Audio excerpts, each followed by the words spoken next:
Assalamualaikum warahmatullahi wabarakatuh.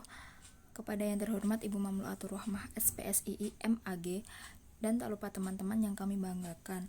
Di sini saya Arika Mafika Putri dan teman saya Silvina Novita Sari Prasanti akan mempresentasikan tentang penyimpulan tidak langsung, silogisme, dan induksi. Nah, di sini kami akan membahas terlebih dahulu tentang penyimpulan. Apa sih itu penyimpulan? Penyimpulan adalah suatu kegiatan manusia tertentu.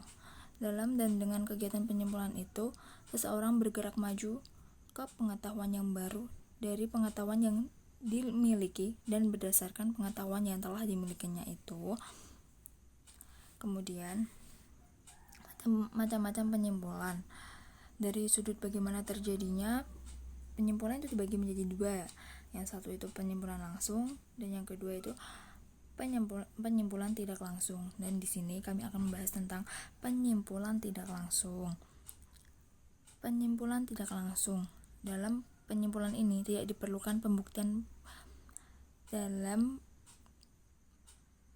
penyimpulan tidak langsung itu, penyimpulan ini diperoleh dengan menggunakan term antara. Dengan term antara diberikan alasan mengapa subjek atau S sama dengan predikat atau P, atau subjek S tidak sama dengan predikat atau P. Nah, di sini contohnya seperti ini. Semua manusia M akan mati. P. Pak Hasan S adalah manusia M.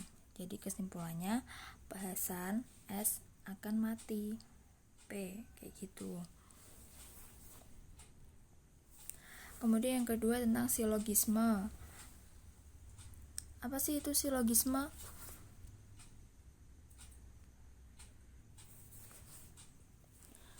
Nah, silogisme adalah setiap penyimpulan di mana dari dua keputusan atau premis-premis disimpulkan suatu keputusan yang baru atau kesimpulan.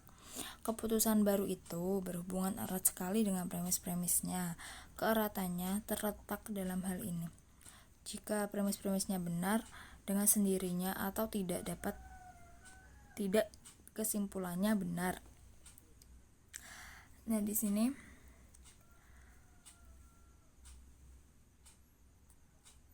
ada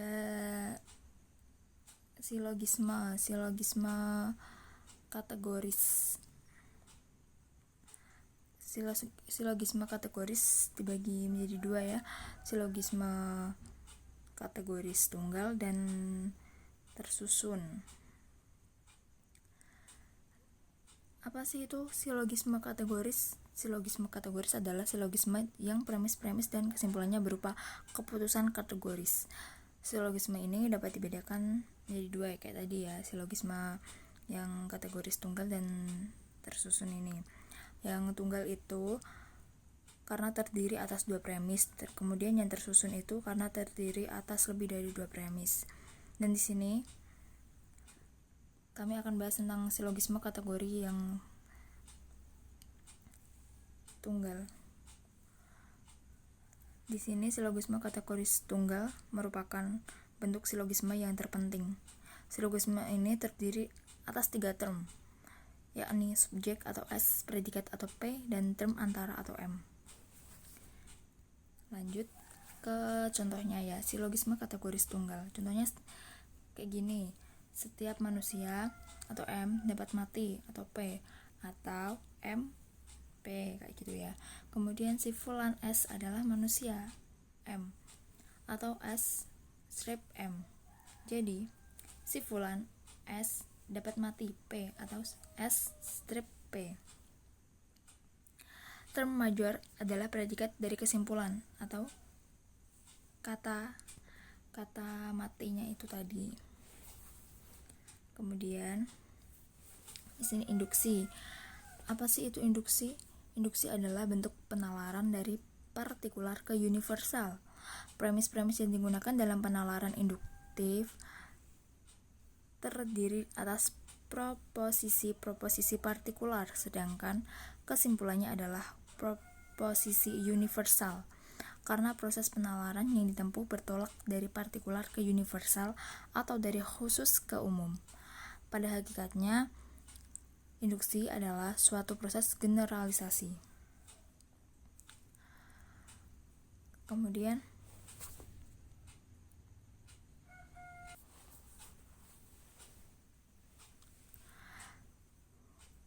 generalisasi disebut induksi lengkap apabila hal-hal partikular itu mencakup keseluruhan dari suatu jenis atau peristiwa yang diteliti. Generalisasi dapat pula dilakukan hanya dengan beberapa hal partikular, bahkan dapat pula hanya dengan satu hal khusus atau satu peristiwa khusus.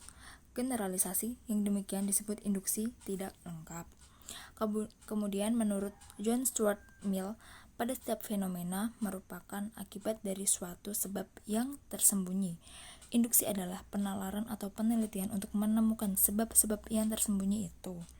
Selanjutnya, Mill menyusun 5 metode penalaran dan penelitian induktif, yaitu metode persesuaian, metode perbedaan, metode gabungan, metode residu, dan metode variasi kesamaan. Yang kita bahas pertama yaitu metode persesuaian. Kaidah ini menyatakan jika dua hal atau lebih dari fenomena yang diteliti memiliki hanya satu sirkumstansi yang sama, maka sirkumstansi satu-satunya di mana hal itu bersesuaian adalah sebab atau akibat dari fenomena yang diteliti itu. Misalnya ini, ada suatu pesta pernikahan dan terdapat puluhan orang yang keracunan makanan. Kemudian ditelitilah semua makanan yang dimakan oleh mereka yang hadir di pesta pernikahan itu. Di sini diketahui pula makanan disediakan oleh perusahaan catering A dan B. Fenomena yang diteliti adalah keracunan makanan. Sedangkan hal-hal yang diteliti dari fenomena itu adalah makanan yang disediakan oleh perusahaan catering A dan B. Hasil penelitiannya seperti ini. Pak Amar menyantap semua jenis makanan yang disediakan oleh perusahaan catering A, tidak keracunan. Pak Amin menyantap sebagian jenis makanan yang disediakan oleh perusahaan catering A, tidak keracunan. Pak Agus menyantap semua jenis makanan yang disediakan oleh perusahaan catering B, ternyata keracunan. Sirkumstansi yang sama di mana hal-hal yang diteliti dari fenomena itu bersesuaian, yaitu menyantap makanan yang disediakan oleh perusahaan catering B, dan itulah yang menjadi penyebabnya, yaitu menyantap makanan yang disediakan oleh perusahaan catering B. Kemudian yang kedua itu metode perbedaan. Kaidah ini menyatakan jika satu hal terjadi dalam fenomena yang diteliti dan satu hal lain tidak terjadi dalam suatu fenomena yang diteliti itu memiliki semua sirkumstansi yang sama terkecuali satu yang terjadi pada hal yang pertama, maka satu-satunya sirkumstansi di mana kedua hal itu berbeda adalah akibat atau sebab atau sebagian yang sangat menentukan sebab dari fenomena tersebut. Apabila menggunakan contoh sama seperti kasus yang peristiwa di pesta pernikahan itu, maka metode perbedaan dapat disusun sebagai berikut. Pak Aman menyantap semua jenis makanan yang disediakan oleh perusahaan catering A dan menyantap semua jenis makanan yang disediakan oleh perusahaan catering B, ternyata keracunan. Pak Amin menyantap semua jenis makanan yang disediakan oleh perusahaan catering A, tidak keracunan. Pak Iman menyantap sebagian jenis makanan yang disediakan oleh perusahaan catering A, tidak keracunan. Tanda strip itu menunjukkan sirkumstansi yang berbeda yang menjadi penyebab atau bagian yang sangat menentukan sebab dari fenomena yang diselidiki itu. Dalam hal ini, yang berbeda ialah bahwa Pak Amin dan Pak Iman tidak menyantap makanan yang disediakan oleh perusahaan catering B. Menyantap makanan yang disediakan oleh perusahaan catering B tersebut adalah penyebab terjadinya keracunan. Kemudian yang ketiga, metode gabungan. Kaidah ini menyatakan apabila ada dua hal atau lebih di mana suatu fenomena terjadi hanya memiliki satu sirkumstansi yang sama, sedangkan Dua hal atau lebih di mana fenomena itu tidak terjadi tidak memiliki persamaan apapun, terkecuali absennya sirkumstansi tersebut.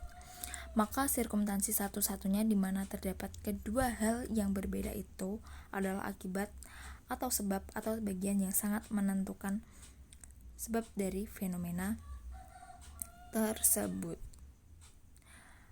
Ini kasusnya masih sama ya, peristiwa keracunan di pesta pernikahan. Nah kayak gini, Pak Aman menyantap nasi, P, ikan goreng, P, daging, R, yang disediakan oleh perusahaan catering A, dan ayam goreng, S, yang berasal dari perusahaan catering B. Ternyata keracunan. Pak Amin menyantap ayam panggang, T, udang goreng mentega, U, ikan asam, W, yang disediakan oleh perusahaan catering A, dan ayam goreng S yang berasal dari perusahaan catering B. Ternyata keracunan. Pak Iman menyantap nasi, P, ikan goreng, P, daging, R, yang disediakan perusahaan catering A, dan tidak menyantap ayam goreng S yang berasal dari perusahaan catering B. Ternyata tidak keracunan. Jadi makan ayam goreng yang berasal dari perusahaan catering B mengakibatkan keracunan. Selanjutnya yang keempat, metode perbedaan. Kaidah ini menyatakan dari suatu fenomena, hilangkanlah bagian yang lewat atau melalui berbagai induksi yang telah dilakukan sebelumnya, diketahui sebagai akibat dari anteseden tertentu. Dan residu dari fenomena itu adalah hasil dari anteseden yang masih tertinggal. Contohnya, Pak Aman makan nasi goreng dari catering A, atau dalam kurung P. Pak Amin makan mie goreng dari catering A, dalam kurung I. Pak Iman makan sate dari catering A, dalam kurung R. Ternyata ketiga-tiganya tidak keracunan, dalam kurung X. Pak Iman makan nasi goreng, dalam kurung P, mie goreng, dalam kurung I, dan sate, dalam kurung R, dari perusahaan catering A, serta makan ayam goreng yang berasal dari perusahaan catering B. Ternyata keracunan, dalam kurung Y. Jadi, keracunan itu disebabkan karena menyantap ayam goreng yang berasal dari perusahaan catering B. Berarti gini, yang dalam kurung itu yang P, Q, R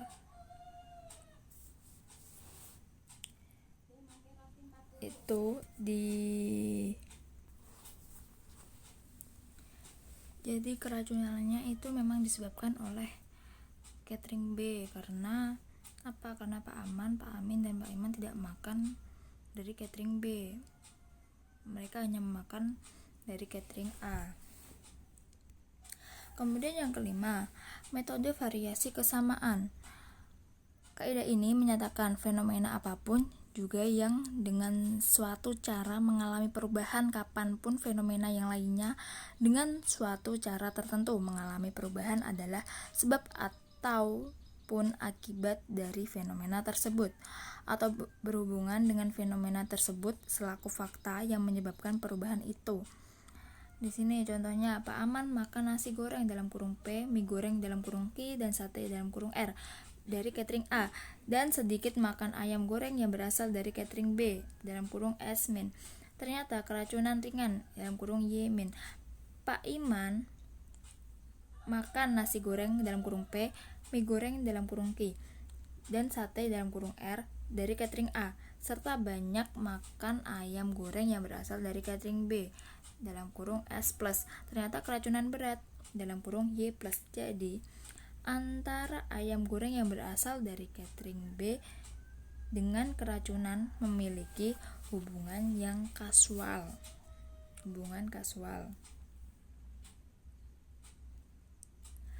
Demikian yang dapat kami sampaikan, kurang lebihnya mohon dimaafkan. Wabillahi taufiq wal hidayah. Wassalamualaikum warahmatullahi wabarakatuh.